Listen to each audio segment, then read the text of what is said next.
国际上要紧，咱来关心罗西亚日的时阵表示，乌克兰占领的顿内茨克郊区受到攻击，造成27个人死亡。针对这点，乌克兰是无相关的评论。不过，罗西亚指控讲，这是乌克兰的恐怖攻击。另外，日罗西亚有一间天然气的接收站发生火灾，那亲像是去乌克兰的无人机轰炸的。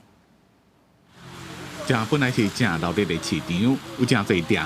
因我即马看到涂骹倒真侪尸体，色拢变做红色的，家属也真伤心。Тут как дым, тут уже прям на месте нет ног, все уже оторвало.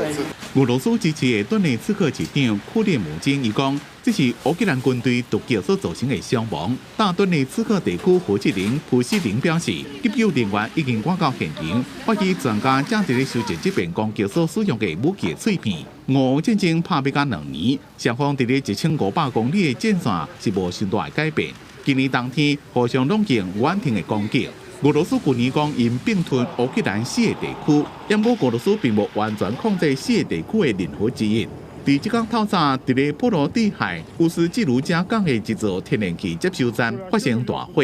当地居民讲，伫咧代志发生之前，捌听到附近有无人机伫咧飞的声音。这个天然气接收站是俄罗斯上大的独立天然气生产商诺瓦泰克公司的。因讲火灾发生原因是外部的因素。根据乌克兰媒体报道，这件代志是乌克兰方面做的。俄罗斯已经暂停乌斯季卢加港大型燃料出口码头部分的营运。这个港口有向国际市场运输石油加天然气产品的重要功能。目前还无清楚的暂停偌久。